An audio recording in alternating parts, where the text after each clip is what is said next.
Hey, I'm Anna. I'm from Mayfield, New York, and I'm living in the Woodlands, Texas.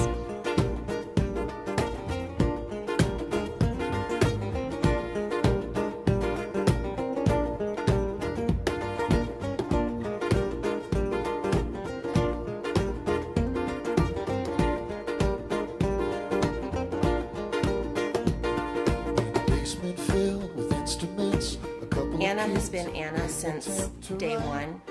And I think, really early on, she's always kind of had a magnetic personality. People always have just really liked Anna, and adults have always really liked Anna. Yeah, she's been around or been able to hang with adults since she was 2. I love lime green. Certain things I love about green. Well, the golf course is green. The Hulk is green. And money is green too, so. Texas barbecue is the best barbecue ever. It's better than most. It's hot in Texas. People will tell you that when you decide to move to Texas. Everybody will tell you that. Chicken wings in New York, they are amazing, and in Texas, you just can't find a place, so I don't know what's up with that. Well, about 3 months ago, I started feeling kind of beat down and just lazy all the time and not feeling good. And at volleyball practice, because I was doing volleyball, they'd make us run laps. So I would run laps, and I'm usually a good runner. I had won a couple races, and I was a good runner, but I would be finishing so terrible, and I would be feeling so beat down, and I felt out of shape. And then I had gotten pneumonia, and it was just, I was beat down for a long time before we figured out what my diagnosis was. After the new year, she just did not seem herself. She was low energy and, poor appetite. She was just kind of looking pale, and we took her to the pediatrician a couple times. And, they said sometimes, the change in geography or, whatever, you can just have a bad year sometimes with viruses. It's a bug, and they really couldn't pinpoint it. And I just felt like there was something else going on. We went to the doctors a couple of times, and they just said, it's a virus, she'll get over it, but I was just feeling beat down. Then when I got the pneumonia, it led to a chest x-ray. They noted that my heart was enlarged. That led to the cardio people, and they diagnosed me after an echo and an EKG. When we took her to the pediatric cardiologist, they did an echocardiogram, and that showed very clearly what she had. So he was able to tell us right at that appointment that she had this life-threatening heart disease. And he said to us right then, she will need a heart transplant. I was diagnosed with dilated cardiomyopathy. A virus or something attacked my heart muscle, and it was never really able to recover from it, so it's not pumping blood the way it should and of how efficiently it should, and that's not good, basically. That day we had to walk out of that room and go back into her and not act like our worst nightmare had just happened. Because again, you need to protect your kids, and you need to set them up in a way that they're able to handle a situation. So she can't handle it if we can't handle it. Well, after I was diagnosed, I just felt very down. Obviously all of us were shocked. It was just big news, and I was just kind of terrified. But I've always been a really competitive, go-getter kind of kid. And after, the reality kicked in and I knew that this is what I got to do, I just felt like this attitude came over me where it was like just that I got this and that I believe that I can do this and I'm going to do what I need to do.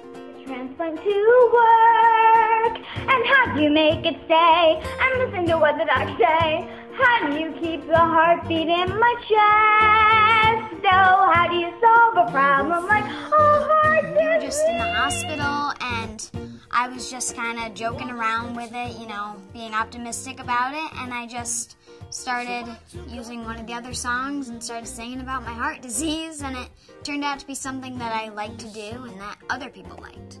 There's a problem starting in my heart, reaching a point where I'm gonna need a new start. Finally, the docs diagnosed me. Sadly, I have cardiomyopathy. I've always liked to sing. Like, singing has always been something that I do, whether it's, in the car or I had a camp in New York. We'd always be messing around and singing. So, and then once I just started fooling around with it, and it was making everybody laugh, and they were just a fun thing to do. Well, my day changed a lot, obviously, after this, hit me, because sports were my thing. If you had asked me to describe, myself with one word, I would have said athlete.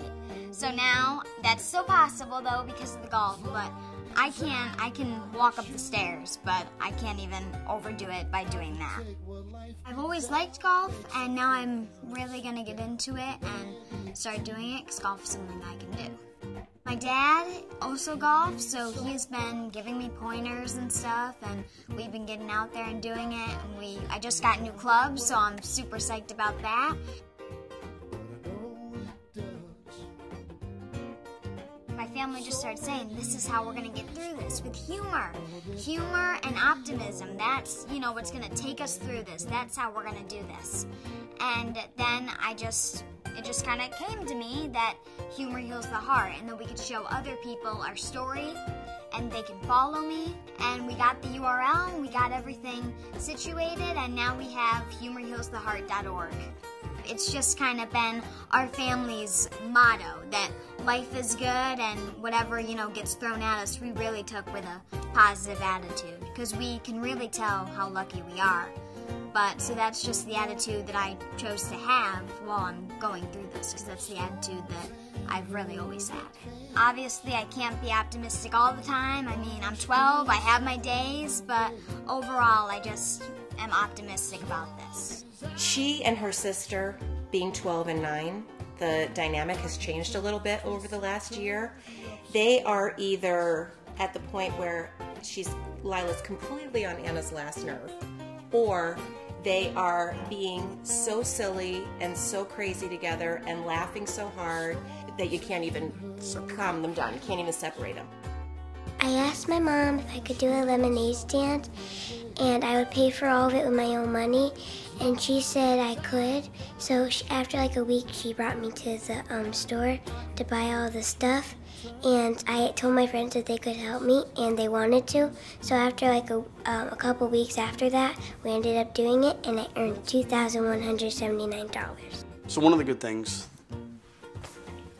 again, in an effort to find good things in a bad thing, has been that the amount of people that have rallied behind Anna, behind us, behind the whole process is just amazing. All the good vibes that are just coming from strangers and people that we don't even know, or mutual friends even, is just so amazing, and it means so much to me, and it just keeps me going. Like, if you think about a world that would be where everyone is optimistic, it would just be the perfect world. Now, obviously, there's always going to be some negative person out there, but what I'm saying is you just try to be optimistic about things. Try to think positively. If you break a nail, it's not going to ruin your day. Just be positive. Be brave, and have that good attitude, and think to yourself that you got this, because you can do it. It's not impossible. You can totally do this, and just believe that you can, and you'll just have strength.